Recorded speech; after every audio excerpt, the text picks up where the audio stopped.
Hey guys, Brian Haywood here. Welcome back to my Beards and Banjos YouTube channel. And today we are starting a 30-day challenge that just popped in my brain. Yesterday I saw a video from my friend Dave, Beard Motivation, and he was talking about some of the ingredients that go into beard conditioner sometimes. And you can read just about any bottle of conditioner especially, and there's things on there you can't pronounce.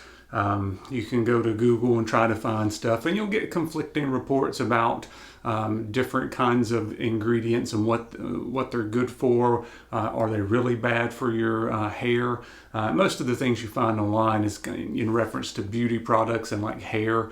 Sometimes it's talking about damaged hair from too much coloring or too much heat, that kind of thing. Very rarely do you see anything that's directly referencing beard hair. So what I thought about, conditioner, co-washing is great, but do we really need it?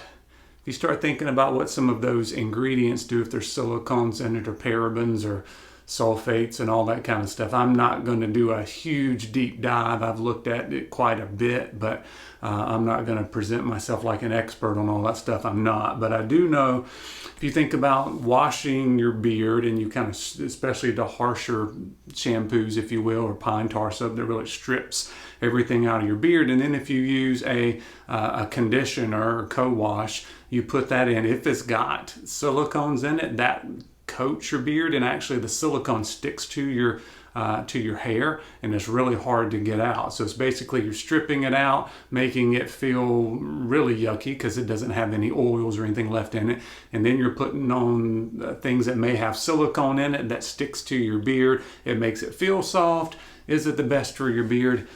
Probably not, but I'm not one to really overstress. Like, oh, am I going to hurt my beard? You look at some of those ingredients, it's in almost every hair conditioner as well.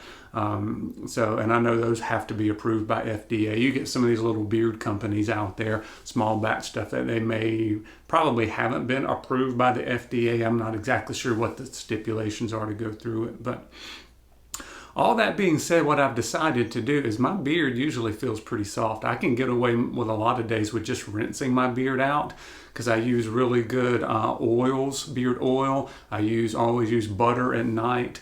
Makes it feel really soft and conditioned. So I'm thinking if I just rinse my beard most days, or maybe once or twice a week using a beard wash that is really kind of light on the stripping, just a gentle wash.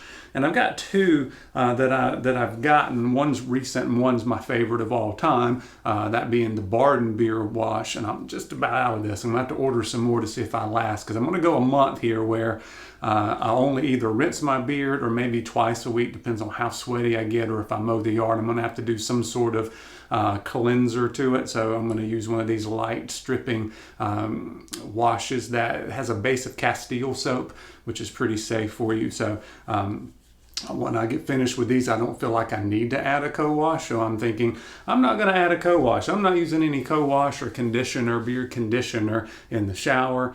For the next 30 days, I might do a couple of updates for you guys just to let you know how it's going, and also what kind of other information I find out.